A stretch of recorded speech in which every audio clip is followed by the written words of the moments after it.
And as the music fades in the background, I welcome you once again to the tNb Gaming Podcast from 4 different parts of the UK, but currently emanating out of the Gaming Pantry. Hello everybody once again, this is Retro Bear speaking to you live as recorded, and it's a very warm evening here in early April, which is a rather pleasant surprise, and also some welcome good news compared to all the horrible stuff that's going on outside at the moment. Very pleased once again to welcome 3 panellists with us this evening, and also very pleased to welcome one of them for the very, very first time. He is a man who enjoys his skateboarding. He's a man who has more animals than Dr. Dolittle, as far as I can tell from his videos, and he does like a pickup. He's known as Rollercore, and that's all he'll be always called to me. It is, of course, Eddie. Good evening, Eddie. Good evening, howdy, how are we all doing? We are very well, thank you, and it's great to have you here, mate, after the first few episodes. I mean, we had some technical problems, which, as we always know, are commonplace in these podcasts, but it's nice to have you on board, mate. Oh yes, the settings have been finally dialed, and I'm ready to jump in. I tell you, it was a real slog getting that sorted out, wasn't it? I mean, it was, everything else it was so straightforward, and then you had so many technical bits to try and go with and get it up and running, but yeah, really pleased to have you here tonight. Yeah, that's cheers for having me. No problem at all. Also, we had him here last week, and he's back again, which is brilliant. And hopefully this evening he'll be able to give us a lot of insight into one of his favourite collecting habits. Hello once again to Sean from Retro Games Revived. Hello, mate. How are we doing? A bit warm. Say before, it's very warm in here tonight, but yeah, nice to have you on board again, mate. And so we're discussing one of your favourite subjects this evening. Yeah, definitely, mate. Looking forward to it. Lovely. Thank you for having me back. No, that's no problem at all. And finally, he's here once again. Yes, there was popular demand probably last week when he wasn't here, or so he told me anyway. Ladies and gentlemen, please welcome back Nath Retro 1. It's Nath. Good evening, all. How you doing? We're fine. G'day. I missed you. And how are you, sir? Yeah, very well, thank you. It's foggy down here, to be honest. I think you've got a lot of good weather. It's like the fog's rolling in off the fields, and yeah, proper spooky this evening. I wasn't aware you lived in the Netherlands. Yeah, mate. Yeah.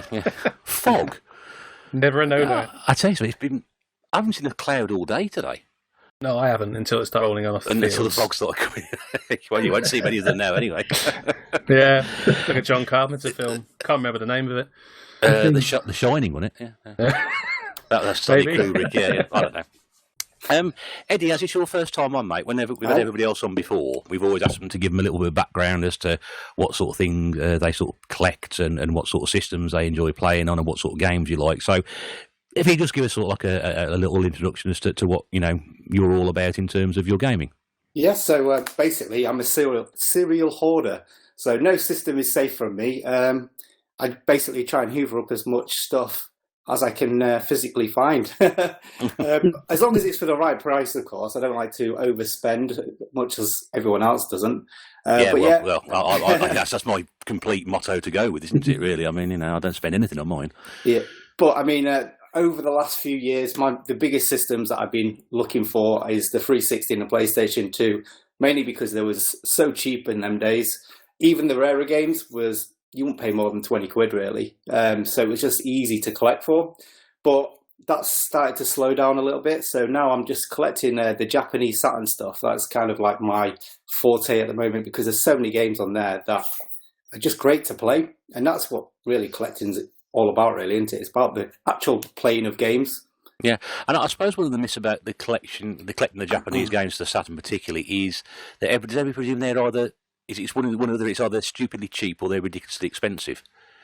Oh yes, there's not much middle ground with them. yeah, it's either one or the other, isn't it? I don't obviously collect for that sort of thing myself, but I know you mentioned it before, and I can't remember which one it was or whether it's at at either end of the scale. Plus, sat over in England, it's hard to find them in the charity shops and the car boots these days. Although it has been done, because I do know Woody Weeble actually found some Japanese Saturn stuff about a few months ago. I think just before Christmas. Yeah. He did, so I think, yes. I'm very jealous of that. That's pretty cool. Well, he does look he got a good eye for a bargain as well, hasn't he, really? So. Oh, yes. Yeah, like we all have, really. Yeah, because I think he found them in the CD section. So, yeah, look everywhere, basically. Not just in the game section. You just got to go everywhere, in the toys, in the CDs, just everywhere, just in case. Yeah, I was just about to say the toys, because that's, I spend always keep an eye out on those sort of things. And, you do someone's come across something where someone's put it in the wrong shelf or the wrong section, and, you get lucky because nobody else thinks to look in there.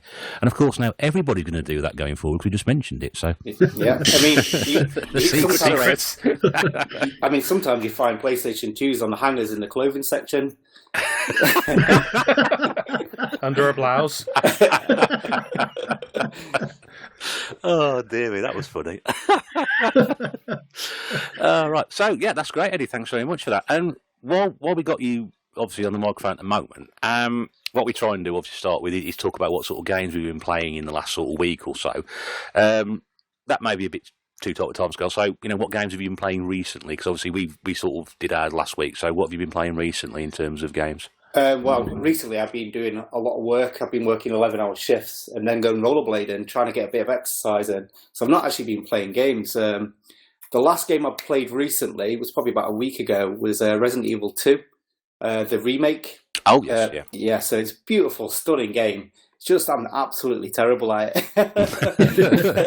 But I mean, I'm coming back for more. I'm a sucker for punishment. I just got to remember these saves because if you don't save the game, just like how it used to be in the olden days, and you die, you have to go all the way back to your previous save, which I'm trying to get used to. I've been playing a lot of PlayStation 4 and just getting to a certain place and it automatically saves you about 2 seconds previously. So if you die, you don't have much backtracking to do. But I've been backtracking like an hour's worth of gameplay just recently, and it's fun. Do you still stay for the typewriters on that one? You do, yeah, but you don't have to have like the ribbons, because back in the day you used to have to look for ribbons, didn't you, to be able to actually save. Typewriter, that's what I remember. Yeah. So you actually have a little bit of a bonus, but I mean, a lot of it's changed. I've noticed as well, like the zombies keep coming back, whereas I'm sure they never used to before. Once you killed them, they just disappeared off the floor, and you'd never see them again. But now they will actually return. But because they keep coming back, isn't that the point of zombies? Well, you're supposed to destroy the brains, and that's it. So it's always a headshot, isn't it, to actually finish them off. But no, they'll come back about 10 minutes later. So I've put the difficulty down right to easy, and I'm still getting decimated. From what I've heard on that one, if you just keep tapping them in the legs, then you pretty much take them out because they can't run after you. So they're just crawling along the ground. You can run around them. Oh, well, I just run into them and they still get me. Is that fidget in the background? Oh, it could be, yeah. Yeah. Sorry. You can tell them by the meows now, can you? Oh, they could have been Pete. Sean, what else have you been playing since we last spoke to you last week? Well, if you remember, I were on with Shenmue 2. I gave up on it. I gave up on that. You gave up on it eventually, did you? Yeah, to be honest, I lost interest. It got boring. Like I said last time, there were a lot of QTE events, quick time events, and, surely Shenmue is all about fighting, and it seemed to lack that in the latter parts of the game. So I've moved on to a couple of smaller titles on PS4. Eddie might have heard of some of them. SteamWorld Dig. Oh, excellent game! That's a great one. Yeah? I've heard of that. Yeah. Well, I started that and I started off all right. But as you're aware, you've got to dig your way around certain parts, and I actually cornered myself, if you like. I blocked myself in. I had to wait for my character to just die. But the trouble was, it put me back to the last checkpoint, which were back in the place where I was stuck. So I gave up on it. You have to kind of like forward plan your digging. So you have to like make sure that you have like a little crevice to the left and the right, so you can jump side to side. But I mean, eventually, once you do play it, you kind of like level up your weapons. Weapons, your digger, which is a weapon as well, and that gets you past them bits that are blocking you in at the moment. Right? Yeah. I didn't really upgrade me. Well, it's an axe in it that you start with, and I didn't really get that involved with it.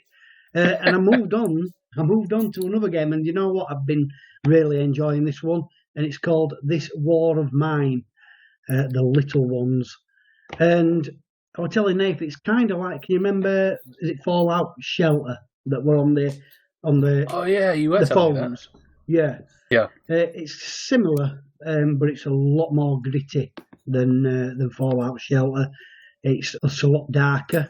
But yeah, you basically start with 3 characters, and you've got to survive. You've got to go out to these other buildings, look for food, look for supplies.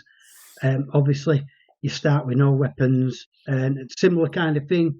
You've got to upgrade things. You've got to build a workbench. You've got to upgrade stuff to create weapons. I never got that far. Well, I ain't got that far yet, I should say, because I'm still on with it.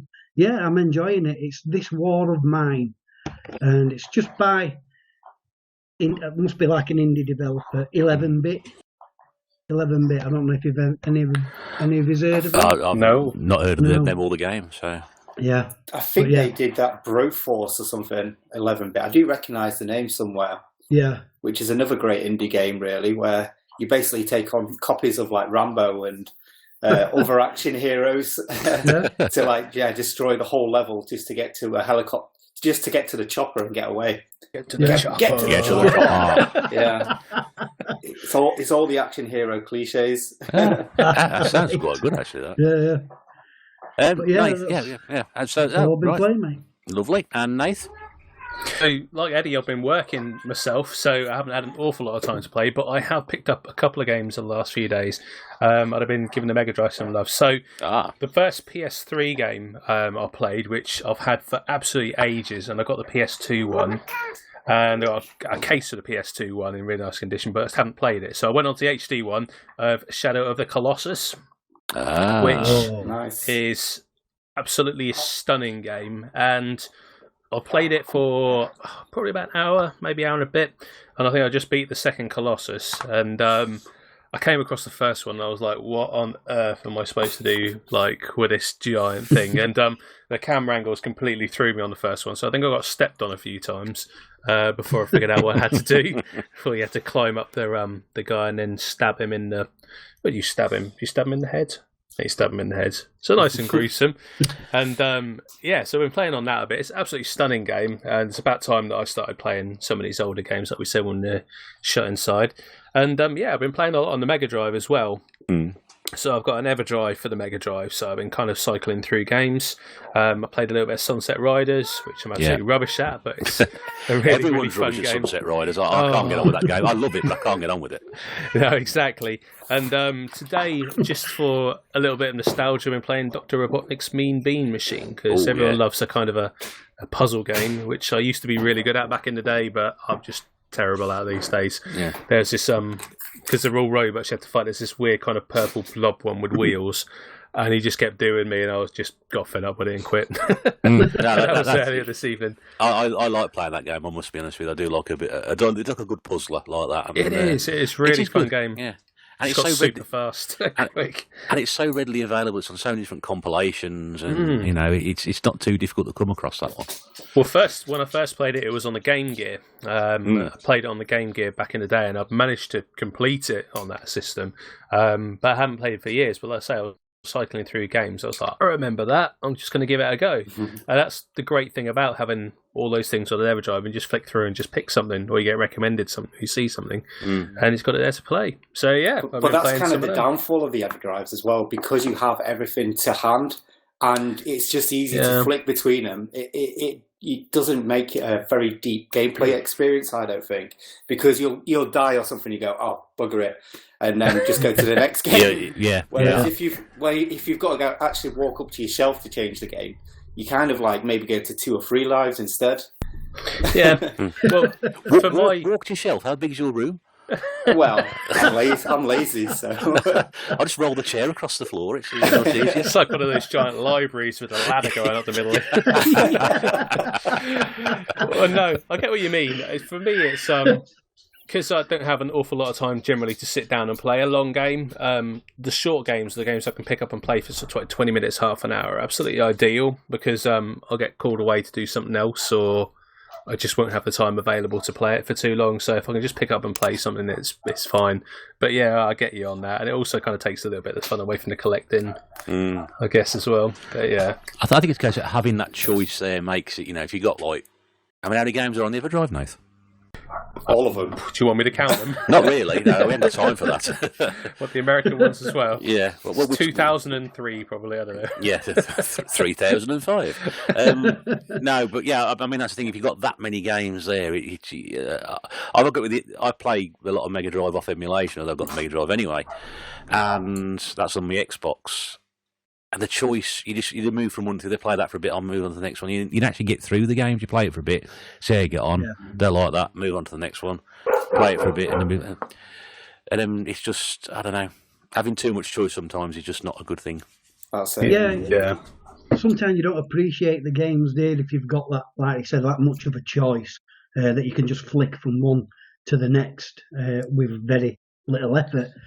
I think, to be honest, back in the days of the 8-bits, even though we now look at the games and think, Christ, how come we played that for an hour? We did because we didn't really have much else, did we? I mean, games were pretty much, you spent your pocket money for that week and you had to make that do.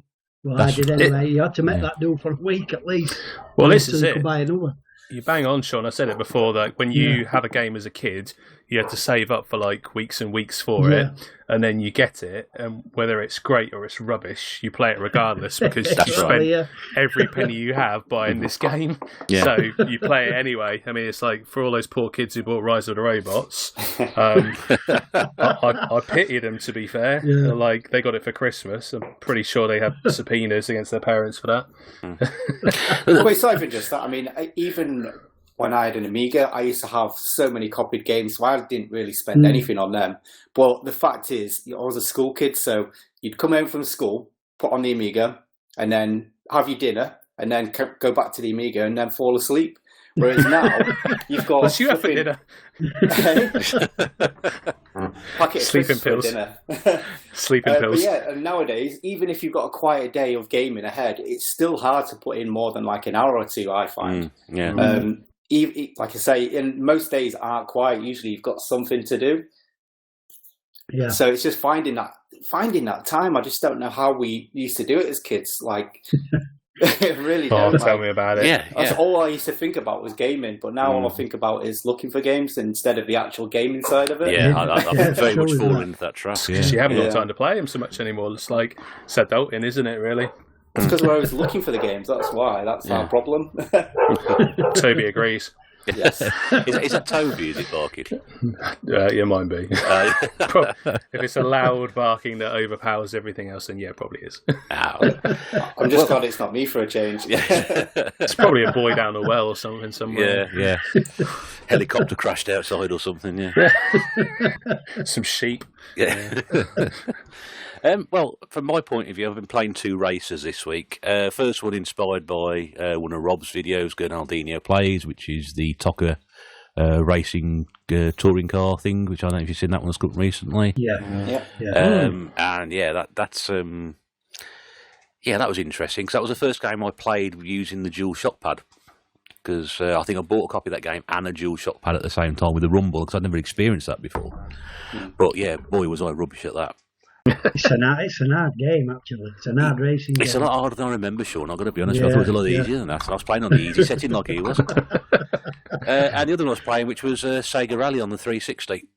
Which I don't know. I had to play it for about an hour or so before I sort of felt I was getting into it. But I don't know. I'm a bit mixed about it. It's got that name on the front of it, so automatically that transports you back to an arcade in Stourport on 7 when I was about, 20 years old, and going down there every Friday night and just to play that. It wasn't quite getting the same experience from it. It's a good game, but... So is it just like an updated version, Russ, or has it got more extra features? And there's like the different sort of tracks, there's different sort of challenges and modes and things. So obviously expanded on the original, because they bought out that game when they did for the 360. People want their money back, we're paying £39 for that or whatever it was. So having picked that one up for very little, probably. Yeah. It's not bad, I got my money's worth out of it, which is probably about £1. But I think you'd struggle not to, wouldn't you? I think you would do. I mean, it's fine. They sort it's like any other sort of rallying game you play. It's just got that name on the front of it, which automatically transports you back. So, Yeah. Colin McRae, yeah. Colin McRae. I'll just say, talk about Tocker, because that was made by Codemasters. Of course, they made the Colin McRae series as well, which are probably two of the best racers on that system, PlayStation 1. Yeah. Conversation for another time. It's just very unforgiving, is Tucker. Oh, yeah. From what I can remember, anyway, the computer control cars don't seem to make many mistakes, if any at all. No. I remember. But it's quite an unforgiving game. It's like dodging racing at But it is a really time. good game. Sorry? It's like dodging racing at time. But I think that's what they describe touring car racing as. It's sort of like dodgems with, Ford Mondeos. And then, exciting sport to watch, but that is a chat. That Donington course is an absolute bitch of a thing to drive because there's just so many. You've got 2 or 3 really sort of sharp corners on it, and there's no map. Is there a map on it? Yeah. I'm not sure. I'm not sure there's a map. So remember. you can't actually see like an on-screen map to where you're going. Yeah. But it sort of No, comes there out might blue. not So be. you got to really pay attention to the sort of the signs on the side of the track. Yeah. Oh, I miss those games. You just put your foot down and go all the way around it. Yeah. Formula One on the Mars system was like that. You just literally just held the accelerator button and just held left and right, and just lapped everybody about 3 times. Yeah. I love games like that. Absolutely fantastic. No skill involved whatsoever. Well, what we're going to do tonight is just a little bit different. We don't usually sort of try and go for a subject, but we've had a little bit of discussion beforehand, and we thought, well, perhaps this might be a good idea to do something like this, because we don't say we have 2 experts in the field, but we have 2 of us who collect for a certain system, or certainly one of us who's getting into the system, and the other one who's got far too many games to mention, and 2 guys who are really sort of into one console, and probably the focus of their collection is on that. So tonight we're going to be talking about the PlayStation 2 and the Wii. Now, we're not going to go too much in depth because we have limited time to do it, so this may be part 1 of 37, I've got no idea. So, Sean, you're a big PlayStation 2 collector. Anybody who's seen your YouTube channel will know that. What got you into collecting for PlayStation 2? It's without a doubt, it's one of my favourite systems. I mean, the PlayStation 1 was certainly one of my favourite systems back in its day. But then the PS2 came out, and I just thought it was phenomenal. And now I've looked back, when I started collecting, I thought, to be honest, the one system really that holds, if you like, the place in my heart is the PS2. Mm-hmm. And to be honest, when I started collecting, especially the games, I didn't realise there were so many. 2,000 something or other in there or something for the PAL. 2,500 in it, Eddie? Yeah, I think it's about 2,400 something or other. Yeah. Oh, it's a mere bagatelle. Yeah. But when I realised, I thought, you know what, let's just go for it. Surely it's going to be impossible at this stage. It's very hard, definitely. Yeah. But I'm just looking at it as, a lifelong hobby, a lifelong collection, and just see where it takes me. Yeah. And how many games are you up to at the moment? My last count, I believe it was 836. So you're probably about a third of the way through then, near enough. Yeah. I am, mate, yeah. I think you've got more already, haven't you? Yeah, but I don't actually document mine, so I don't actually know how many I've got. I think last time I counted was about 800 something. So I imagine I'm about 100 extra since then. So you'd probably just a little bit more than Sean. And that's how we're going to come to you, Eddie, because obviously that was going to bring you in as about your passion for the PlayStation 2 as well. Yeah, passion is one way to describe it. I don't know. Or obsession is the other. Passion or obsession, yeah. And what got you into collecting for PlayStation 2? Well, I actually got out of collecting about 7 years ago. I was collecting all cartridge-based consoles, and I decided I just wanted to get rid of everything. I had too much money on the shelf. I'd rather have that invested elsewhere, so I just sold it all off as a collection. So I sold all my cartridge-based games, and I carried on going to the car boots, and I kept picking up PlayStation 2 and 360 games for like 50p, a pound. And then I realised I had about 200 of them on my shelf. And I'm collecting again. Isn't that funny how that happens? Yeah. Why stop now? So, yeah, I did think I was going to stop collecting, and it's hard to get out of you, really, especially when things are as cheap as they were at that point. When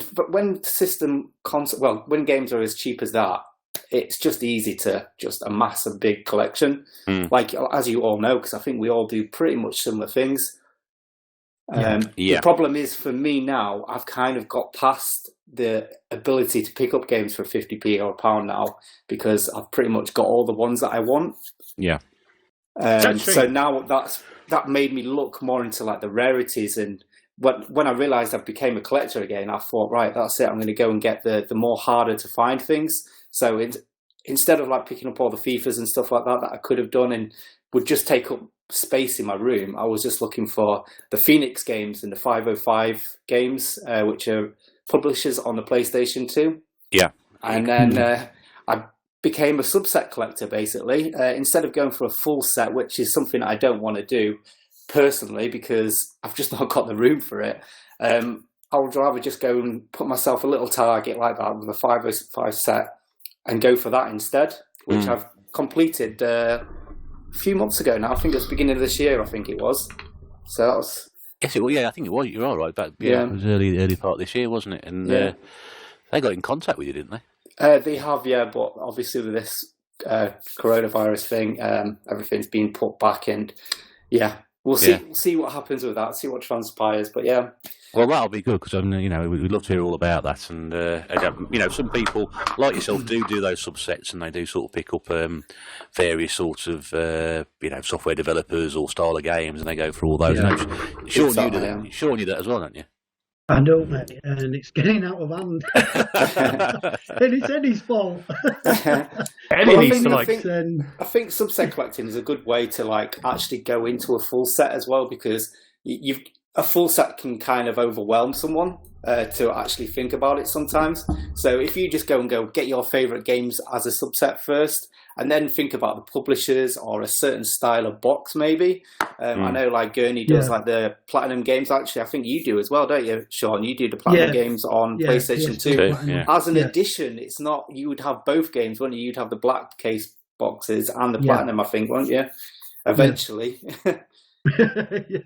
So, that lockup's going to need expanding soon, I think. Sorry, go on. I was going to say, Eddie, it's actually interesting you saying about picking them up for 50p, because that's kind of one of the things I think that kind of triggered me into collecting. So I was speaking to somebody one day who was just like, I went to the car boot and I got all these games for 50p each. And I was like, why'd you buy all them? And they were like, why wouldn't you? And I was like, I've got no answer for that, actually. Well, the thing is, the amount of 50p games that you pick up, one or two of them in there is actually going to be a decent game, and you might find something that you never knew about before. And at 50p, it's worth the risk, isn't it, really? I mean, what can you get for 50p these days? Absolutely nothing. I mean, you can't even get like a chocolate bar or something like that, or a can of drink, really, can you? Well, you can probably get about 10 games if you went to Bear's Neck of the Woods. 5p each, I've got them all. I bought them all. There's none left. They're all gone now. But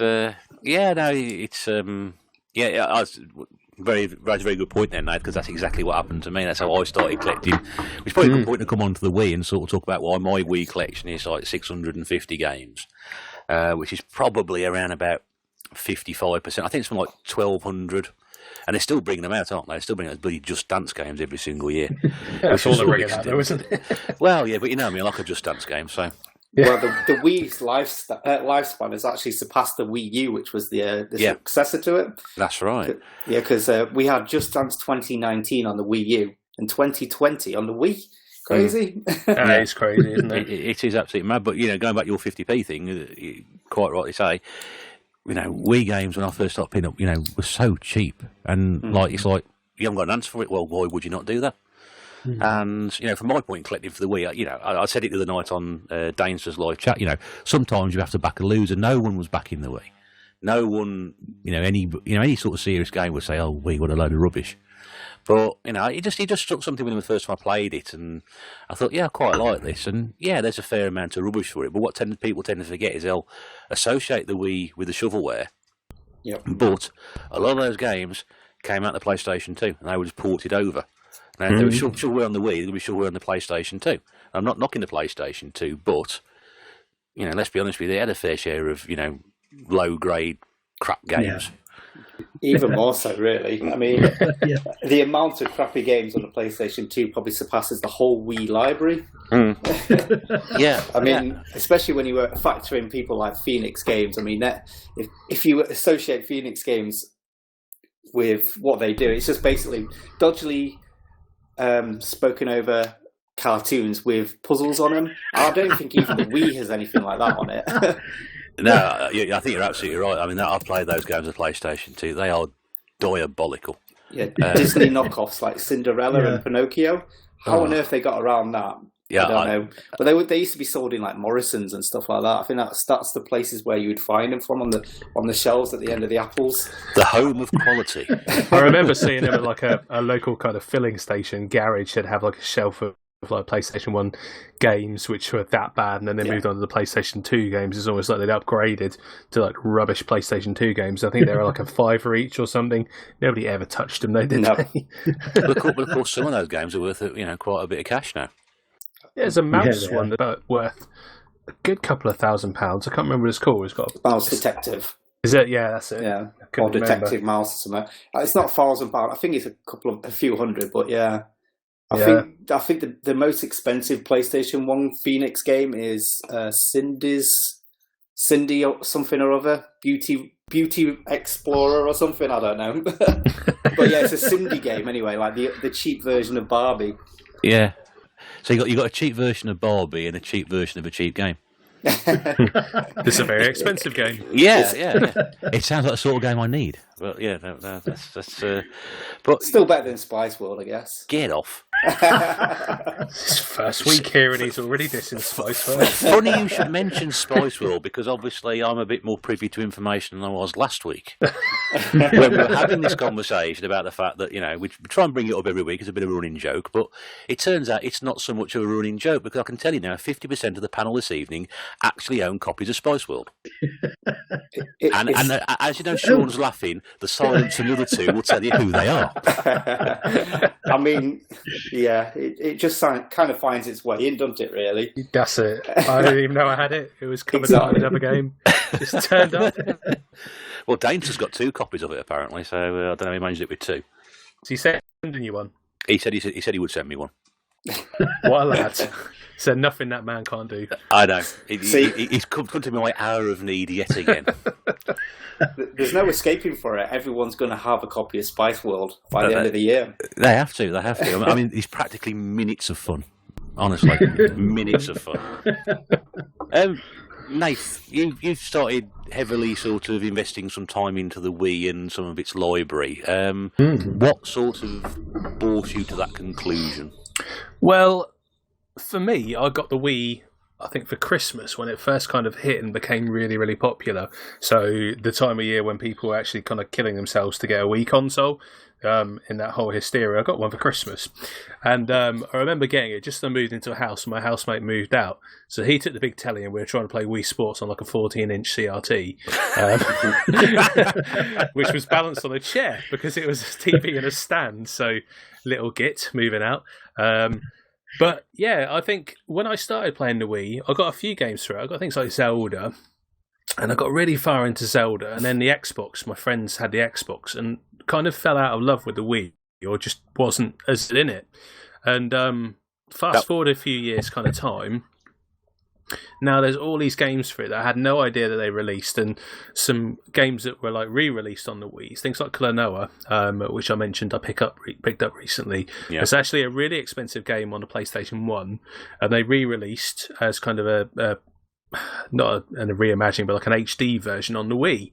And you'll find these games that nobody knows about, from things like that, like Sin and Punishment, which was a Japanese shooter on the N64, which have actually come out on the Wii, and everyone kind of looks past because they don't know they're there. I mean, there's some really rare and really good and really cheap still at the moment Wii games that people will just look past as shovelware or just trade in because they think they're Wii games, and actually they're quite rare, quite unusual, and quite uncommon to actually find out and about. And these are the things that I try and kind of tell people to keep an eye out for, and will try and at the same time pick up myself. I mean, just looking for it. Yeah. Sometimes never judge a book by its cover, because a game which usually looks rubbish does tend to be that case. But in the Wii, sometimes those are the sort of games that get overlooked. And if people just had a little bit more of judgment about it to try some of these things, and actually some of them aren't as bad as they are. And he's gone. Naffa's gone. Naffa's gone. He's full of there we go. There we go. Five episodes, and we've still got technical problems. I just went off to get a game. That's what it was. Did you hear any of that? No. I was going to say, never judge. It's not talking to himself. Never judge a book by its cover, because some of those games which look like they're shovelware are actually decent games and are worthy of people's times, aren't they? Yeah, I mean, so what hidden gems have you found then, Mr. Bear? Like that describes that to a T. Something that looks terrible but is actually pretty good. You'll have to give me a minute, because I'm trying to work out where they are. I'll go for one first. Nice, Phil. So I've got one called Bit Trip Complete. Oh, yeah, that's a fantastic game, that. Yeah, which is a beautiful game. It's a Rising Star game, which may or may not be a subset I'm collecting by the looks of it, which were all games that were released on the Wii store. How many is in it? I think is it 8 or something like that? 6 games. Yeah. So they're all released on the Wii store, and they're all kind of beautiful games. They're all just pretty flashing backgrounds. And this game, I think, was £5 when I picked it up, and there was like one in stock. And it comes in there with like a, as well as having all the games on one disc, like a CD soundtrack, which you don't ever see with a Wii game. I don't know any other one that comes with a soundtrack. And yeah, £5. I've got it. It's in beautiful minty condition. And yeah, all for about, I think it was about £6.50 postage at the time. And yeah, really, really gorgeous. I haven't seen many come in since, and I never see it out and about, whether it be in a wild or a charity shop or whatever. Yeah, what's good about that game as well, like you say, the soundtrack itself. Yeah. But when you're actually playing the game, you actually the movements that you do within the game kind of correspond to the music. So you actually feel like you're composing the game while you're playing it. Yeah, it's absolutely gorgeous. It's a great experience to have, really. Yeah. And especially it has that nostalgia feeling to it, because it's all like kind of 8-bit graphics, but like modernized and with a fantastic soundtrack, like you say. I think it's on the DS as well, but I've only seen it kind of on this and only through CX, and I've actually managed to pick it up. But yeah, fantastic game and overlooked. And you got the CD on the 3DS as well. Yeah, and it's not on any other like systems. It's only on Nintendo systems, so you can't get it elsewhere. They've actually carried that series has actually carried on, and you can actually get games on the PlayStation 4. I did not know that. Yeah, you've got like Bit Trip, Runner, and then there's quite a few sequels to that. And they actually, the guys that did Bit Trip actually did a Bubsy game as well in the same style as that, except you got Bubsy characters instead of like this 8-bit running guy. So yeah, pretty cool. Bit of useless information there. Not at all. That's right. It's all useful to us. The couple of games that sort of spring to mind, and just looking over your shoulder at my wall of Wii, if that doesn't sound rude. Mushroom Men, Spore Wars. Oh, that's a cracker. Yep. Yeah, and again, you look at the cover and you think, oh, that's not the sort of game I'm going to play. But yeah, it's absolutely. That's Is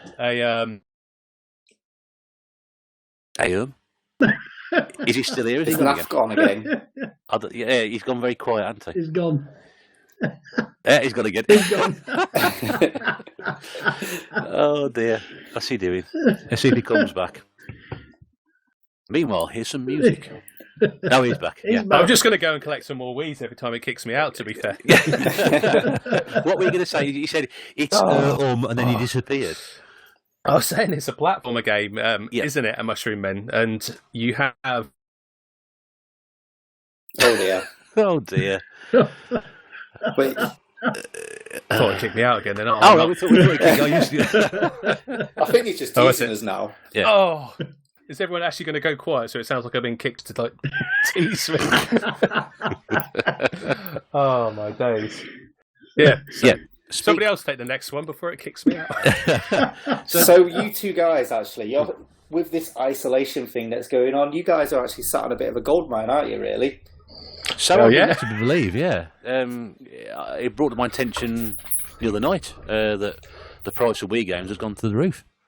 Yeah, and the Wii systems themselves, I've noticed on CEX yesterday, and it seems to be rising daily, but you could get a trade-in credit for 50 quid for just one of the unboxed Wiis. So, yeah, and I think they're selling them for 75. Well, we tried to tell you, you wouldn't listen. Yeah. How long have I been going on about this? Like 75? Yeah, and as I say, it's been rising daily, so it might even be even higher today, tomorrow, or probably by the time this podcast comes out. It was 45 last week. Yeah. Yeah, it has gone up like massively, as Eddie says. I think it went up 20 quid in one day. What? Yeah. But I'm absolutely stunned by this because it's sort of years ago, 5 years ago, you could have car boot sale and people would be trying to give you PlayStation ones because everybody had one and they didn't want them. You see them everywhere. And that then sort of changed into the Wii quite recently and people don't want them and they're worth absolutely nothing. But apparently they're now worth more than gold. This is rather fantastic. Wow. Is this to do with exercising? You think people are buying them so they can set them up in the living room and do the exercise? I think it's gone down from the fact that the Switch is kind of sold out. So because no one can get on the Switch, they've gone down like a generation. No one knows about the Wii U. Everyone just thinks that's an accessory to the Wii. So I think the next logical step down to the general public is the Wii. You actually got a good point, though, because Ring Fit Adventure is a game that's on the Switch, and that is sold out everywhere. And to my knowledge, it's just a ring that you attach the Switch Joy-Cons to, and you do workout fitness thing to that, and that is sold out everywhere and going for ridiculous money on eBay. Is that the cat? DJ Kitty? Yeah. DJ Kitty in the house. So I wonder if that's that. It's just moving on to, like Eddie says, the Wii, and then people can play like Wii Sports and get a bit of fitness. And they've also got to get them kids inside so they don't run around running amok on the streets, isn't it, really? So Which is probably why I've had an increased number of television screens that have been broken in the last 2 weeks that have been reported to us to go out to and repair. Because that the Wii remote straight in the middle again. Yeah. Impaled. The most common fault we had probably about 6-7 years ago was the Wii remote has hit the television screen. What are you doing? There's a strap on it. That's what the strap's there. It's not there to look colourful. It's there to put round your wrist. It even tells you when you put the bloody game in. But yeah, I mean that is mate. Perhaps it is the power of My Horse and Me which is pulling people in. Yeah, that's a £500 game, by the way. It's gone up like by the minute, that one. It's every time the bear mentions it, I think it goes up about 40 quid. That's work for the Wii. Well, that's it. Yeah. I keep getting a check from Atari every time I mention it, so it's all right. Sean, talk us through some of the sort of more, I won't say sought after, but sort of higher end titles that you got for the PlayStation 2. You see, I haven't got that many because I've tended to go for all the cheaper stuff and the FIFAs and sports titles, unlike Eddie who's got quality stuff. I mean, recently, probably the Dotak series, which I've picked up. I've just one more to get. That's Quarantine. Are those the Japanese RPG type things, are they? Yeah, I believe so. I've not played them. I'm just going through. Yeah, they're a bit boring, Sean. Honestly, you don't want to play them. I tried them the other day and I was like, what is this? Yeah. It's quite hard for me because I haven't got my games room behind me like you guys. Just make some titles up. Pretend you've got some of the really big ones and we'll do a cool cover of everything. That's the one everybody talks about. Yeah. Gun Club. Yeah. It's funny. It's funny you mentioned Rule of Rose. I think people tend to set that as a bar of rarity on the PlayStation 2. Yeah. However, there is a countless amount of games or software for the PlayStation 2 that is a lot more rarer and uncommon. Rarer. Yeah. And can be also very cheap, like up to about 5-10 quid a game. It's just knowing about some of these games, like you say, like not every game or item is in the limelight. I mean, when there's 2,500 titles, there's going to be some rarities and I wouldn't say hidden gems, just hidden games that people just don't know about.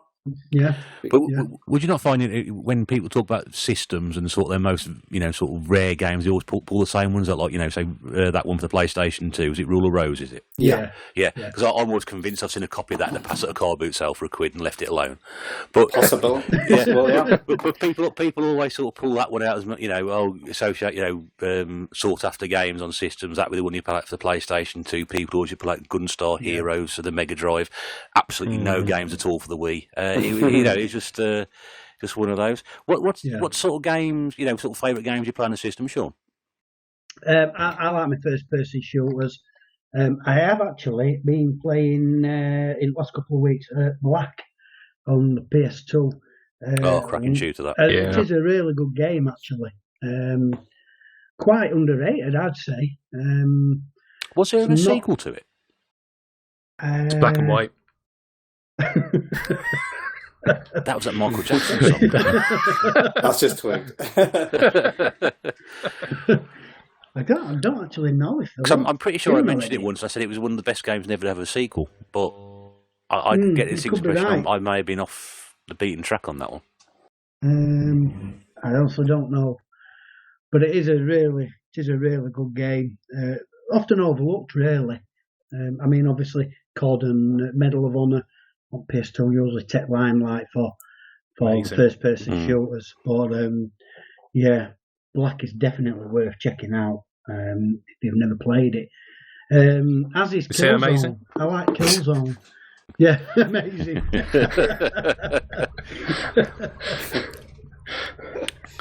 But yeah, same with Killzone. I really like Killzone on PS2 as well. Cause I think when that came out, it got massively hyped, and everyone was a bit disappointed with it.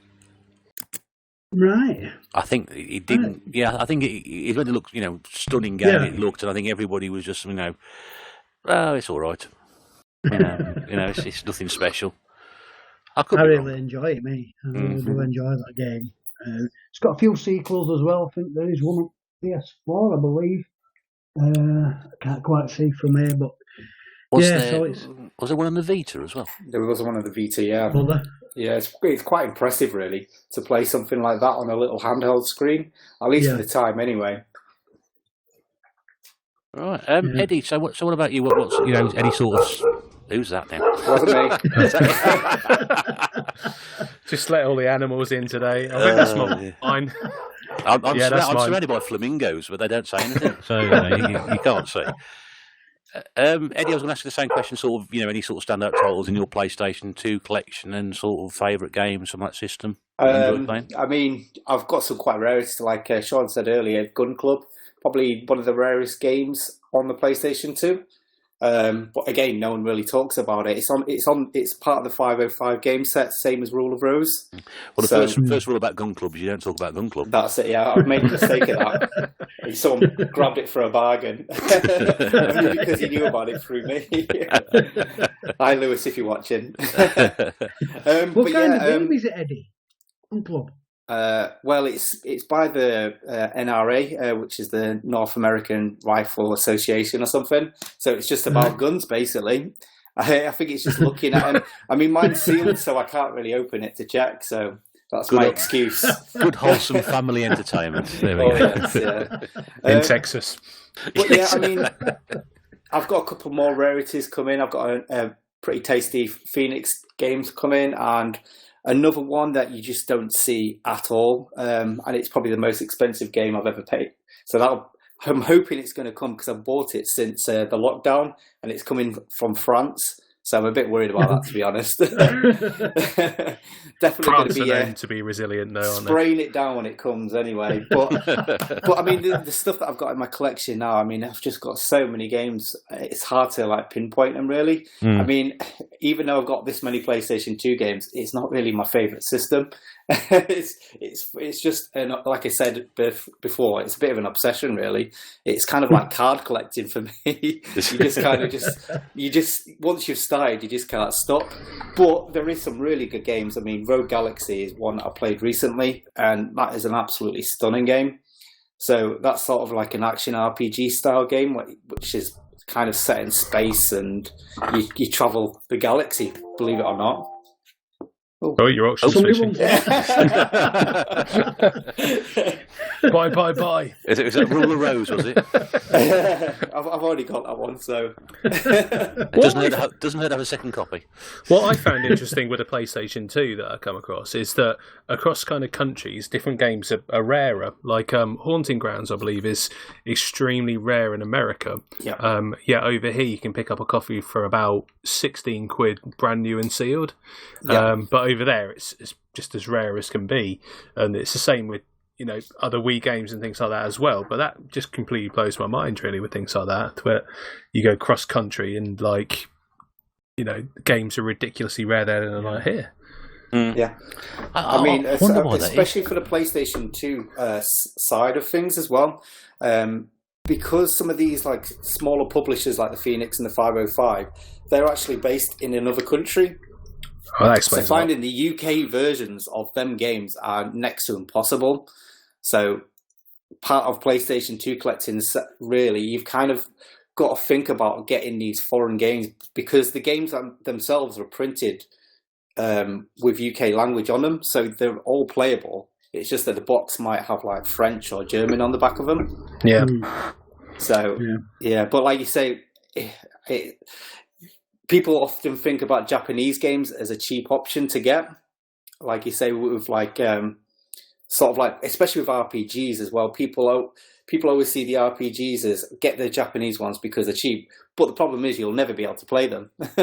But again, then you've also got the anomalies. Well, not so much anomalies, but the stuff like the Bubsies and the Earthworm Jums. You could probably pick them up for about 10, 20 quid over here. But over there, they're worth hundreds. Yes. Yeah, it is very strange. Thank God I love Earthworm Jim. you don't... Cracking game. Oh, that's my turn this time. Oh, blimey, that was loud. Should we put them on seats to each other? Blimey, oh, cool. Nice sort of questions you from a Wii perspective. You know, sort of any sort of high enders and any sorts of favourite games you have on the system that you got. So, talking about high enders that I've bought, the most expensive Wii game I actually bought was The Last Story, the limited edition box set. Oh, you've got that, have you? Yeah. Oh. Yeah, that's a spoiler for you when you watch my last video. I'm so far behind with videos, so it may be months before I get there yet. Don't worry about it. So, yeah, I finally got a copy of that. And at the time, that was most expensive Wii games I think they had in store as a limited edition. I think it was £60. And was it a good version of it, was it? Well, that's the limited edition, but I actually managed to find it on eBay and get it for £42 posted, which is actually what they would trade it in for as credit in CX. So it's a bargain, I did, So absolute bargain, mate. Because it's a really good condition happy with that as well, isn't it? It's not like you've not got a ratty, dog-eared one or anything, have you? It's a really nice. No. Is it all complete as well? Well, the thing is, the only things that were like slightly off on it, so to speak, was where it's got the kind of plastic circles to seal the box at the top. Somebody's kind of pulled one of those off a little bit kind of hard on the side. It's not taken a picture off or anything, but it's kind of pulled the laminate up slightly. And where somebody's put the game in the box, some lifted up the plastic around the edge of the actual Wii game at the bottom and kind of lifted up the cover a little bit. But I just swapped it for a cheap throwaway game like Wii Fit or something like that, which I got for 20p. And then it's absolutely fine. I mean, the cover will kind of settle down, the insert, and everything else is just mint. You know, the art book hasn't been open, the CD hasn't been open. It's in really, really nice condition. So I'm really, really glad to have that. That's a massive find. Yeah. Yeah. So it's Xenoblade next, then, isn't it? I think for you. Well, I've got Xenoblade Chronicles, but I haven't got the special edition version of it. But because they came over. You're the little devil sitting on my shoulder. Oh yeah, well, whispering in my ear. We've all got one of them. We've all got a couple of people on each side of our shoulder. It's normally you. No, yeah, that would love to have that.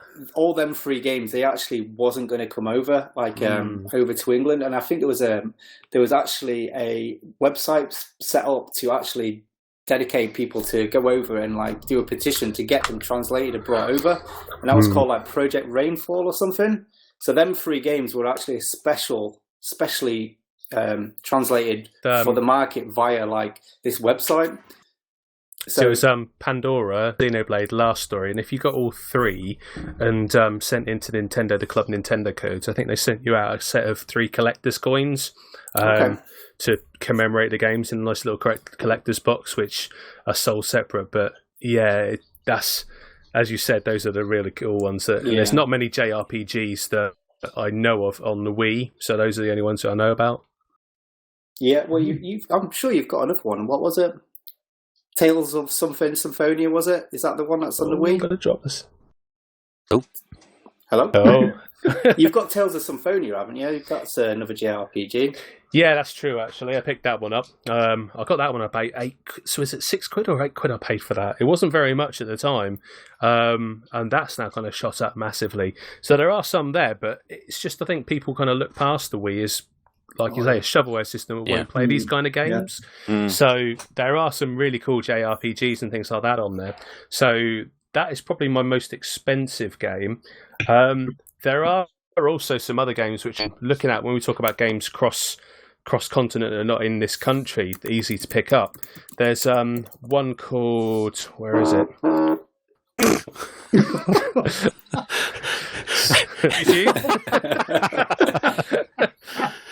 That's what I think of the Wii.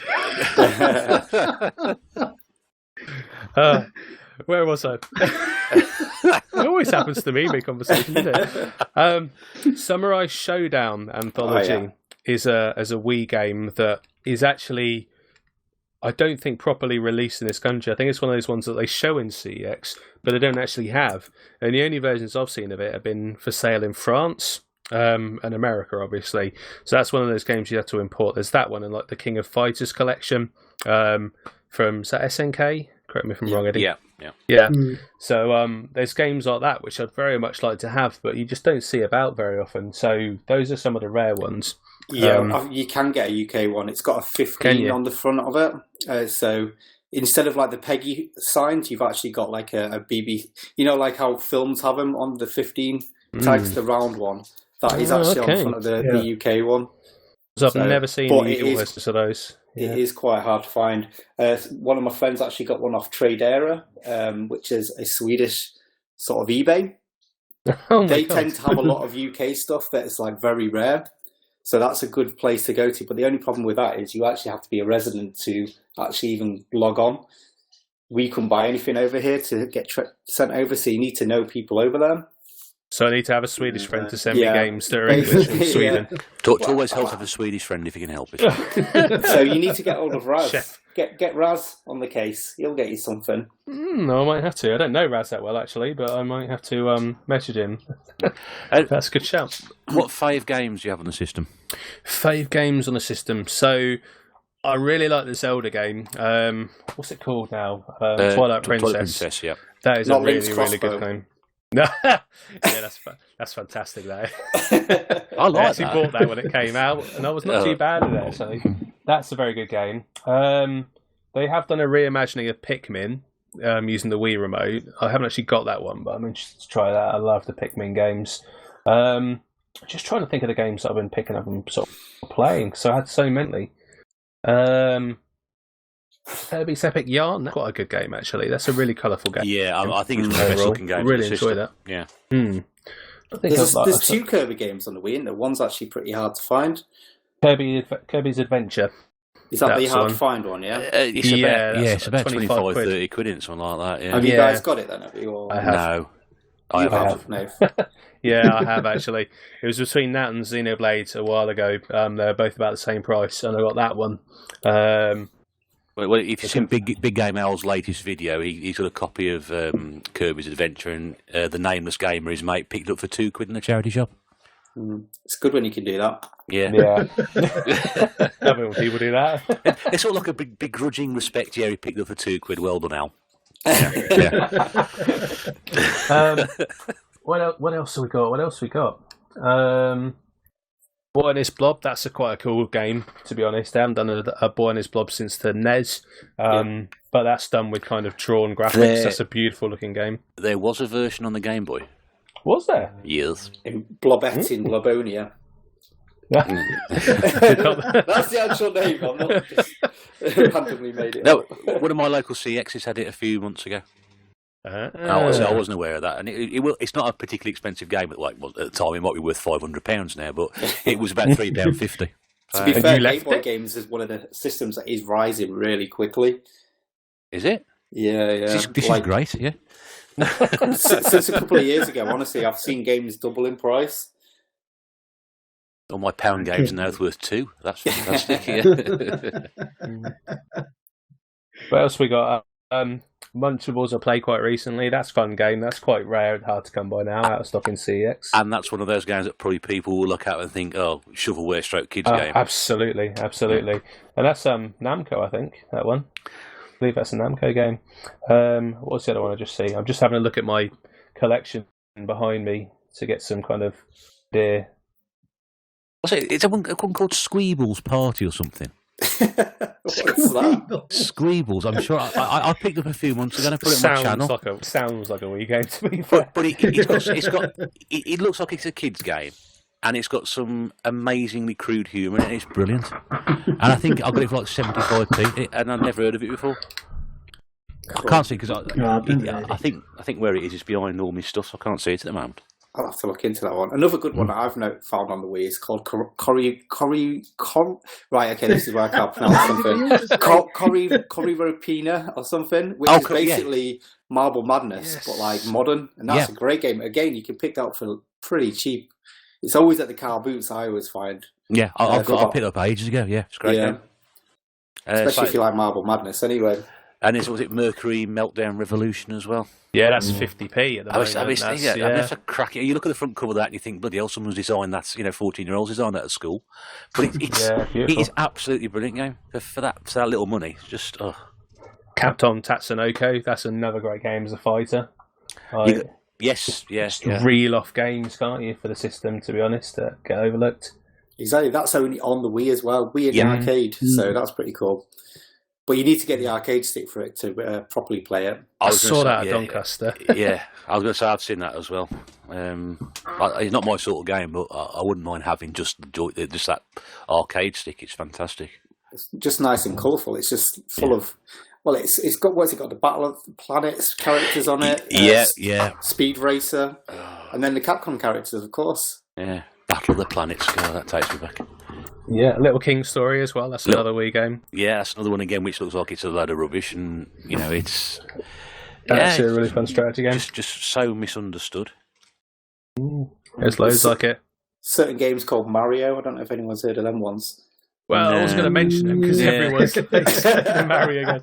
I'm trying to think outside the box a little bit, but the Mario games, the Galaxy ones, are quality as well. I mean, so far you've mentioned pretty much all the games I had on my list there. Oh, okay. That's all right. So, I mean, to that, in terms of, sort of expensive games that I've got within my collection, I mentioned it last week, so I don't particularly like it, and which is Muramasa the Demon Blade. Nice. That's a good game. I find it a bit repetitive, to be honest with you. Lovely looking game, but I don't know. I didn't particularly like it. I've got it on the Vita, so I've played it on the go. So for me, it's a bit easier to pick up and play and keep going at it, I suppose. Whereas when you play something like that on the Wii, you kind of got to dedicate some time to it. Yeah. I mean, I enjoyed it. I mean, after it for ages. I got it. I think I managed to pick it up for about £15. It has gone as high as about £30 before now, but it's dropped back down. It's actually not as expensive as it used to be. It's reasonably, I think, about £20 at the moment. Yeah, I think it was about 20. I got it for. One Chanbara Bikini Zombie Slayers. What's that one, Russ? I've no idea. No idea. Zombies, possibly. I've actually got the live action movies of them. There's 2 movies. Are there? Yeah.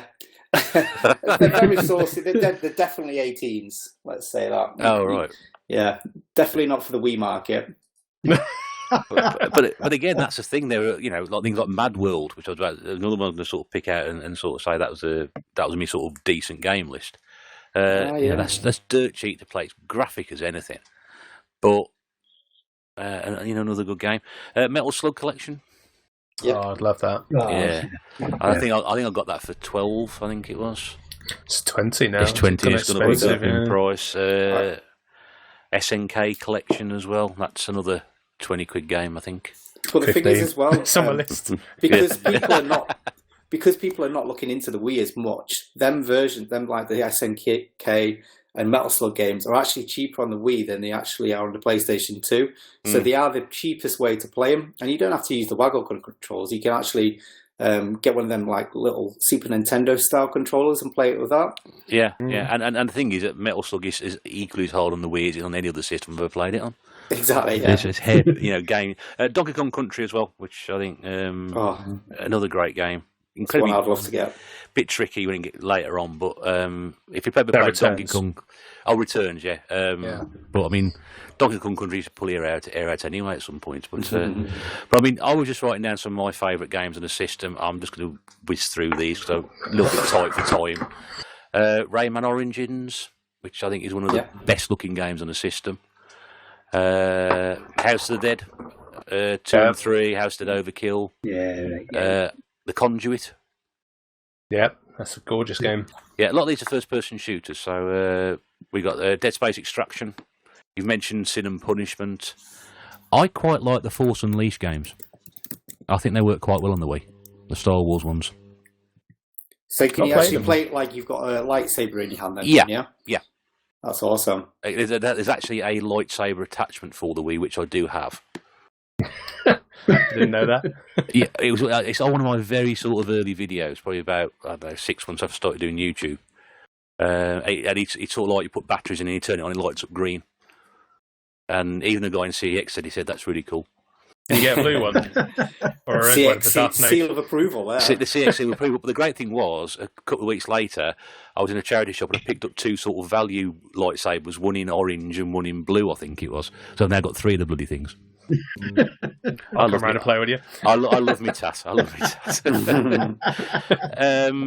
What else have I written down here? Oh, yeah. I can't even read my own handwriting. Oh, Deadly Creatures. That was the one I was thinking of. Oh, yeah. Where Dennis Hopper and Billy Bob Thornton, the voices, and you got the playing either a spider or a snake. And again, you look at that game, you think, oh, that looks terrible. It looks like a nature game. But it's not. It's a good story behind it. You've got 2 of the best actors of their generations doing the voices on a Wii game. And I don't think it came out into the system, did it? Was it just the Wii came out? No, I don't think so. Yeah, it's a Wii exclusive. So, and I've got to say, I've got a bit of a soft spot, daftly, for the FIFA and Madden games as well. Because with the Wii, it's slightly different. You've got to use a motion control. And believe it or not, it works. So you strap the controller onto your foot and then just run around, the living room. I wish it was like that, but no, it's sort of like a method of sort of flicking the remote, pressing the button at certain times. The Pro Evolution soccer games are exactly the same as well. And I always say to people, we're trying to describe it, just pick one up. They're so cheap. The early version is so cheap, 50p, whatever. Pick one up. You can chuck it away if you don't want it afterwards. But just give it a go because they are different. It's not just playing FIFA. It's trying to take it in a different direction because of the way the system was designed for having a motion control to go with it. And they just, rather than just sort of turn the Wii remote to the side and play it as normal, they try to do something a bit different. Yeah. It's sort of equivalent to sort of flinging yourself around the room when you're playing tennis on Wii Sports, but... there we go. Right, well, I think that was a reasonable discussion, scratching the surface. I dare say it's probably an awful lot of stuff we missed off about it, but I think hopefully we're giving a few people a few pointers and an indication of our as Eddie quite says, passion and obsession for picking up certain games or certain systems. And it's amazing how sometimes you sort of fall into picking up games for something, you end up falling in love with a system that perhaps some other people don't share the love for, and some other people will do, and those people will understand why you do that. I think we can probably say that's the case, isn't it, really? Yeah, definitely, yeah. Yeah, passionate collectors, and always happy to share the thoughts and opinions with others about that. Yes, it's inspiring others as well to see that and look beyond the kind of, like I say, the cover, and actually try these things out. Yeah, and again, at a time where PlayStation 2 is a huge library and there are so many cheap games available, and so we just haven't even scratched the surface. We haven't even scratched the surface, and it'll be the same with the Wii as well. There are plenty of games out there which are worth your time, and there'll be plenty that aren't, but. And enough to for every kind of collector. For the cheap collector who just wants to play games, and the collector actually wants a bit of a challenge to find these games that are hard to find, like Nath says, the ones that people aren't talking about. So that's a very good point made, and I think that's an excellent point to finish on as well. It's been whizzing past once again. We've done our usual 70 minutes worth. I hope it's been enjoyable for you listening wherever you may be in the world, whatever you're doing, as it's been enjoyable for us talking about it. I'd like to say thanks very much to the panellists this evening. Thank you very much to Eddie for popping in for his first appearance. I hope it's not too long before we hear from you again. Thank you very much, Eddie. Hello and goodbye. Thank you very much, Sean, at Retro Games Revived. Always a pleasure to have you on, mate. Thank you very much. And Nath, I hope the fog doesn't do too much damage to you. I probably wouldn't recommend watching that film before you go to bed tonight, just in case. But a pleasure to have you on as always, mate. Thanks very much, Russ. Thank you, guys. Have a good one. All right. Ladies and gentlemen, thank you very much indeed for listening. There will be the links in the description below to all our channels here on YouTube. Thank you very much for your continued support of this podcast, the tNb Gaming Cast, which broadcasts, if I can remember, every Sunday night at 7 possibly, or maybe just a bit before or just a bit after. I don't know. I'll have to remember how to do it properly. In these dangerous times, we give you the same advice that everybody else is telling you over and over again, is to please stay at home, please follow the rules, and sooner or later we will be out of this horrible situation we find ourselves in, and life will once again start returning to normal. Look out for those around you, and on behalf of everybody here this evening, best wishes to you all. Thank you very much indeed for listening. Take care, and bye for now.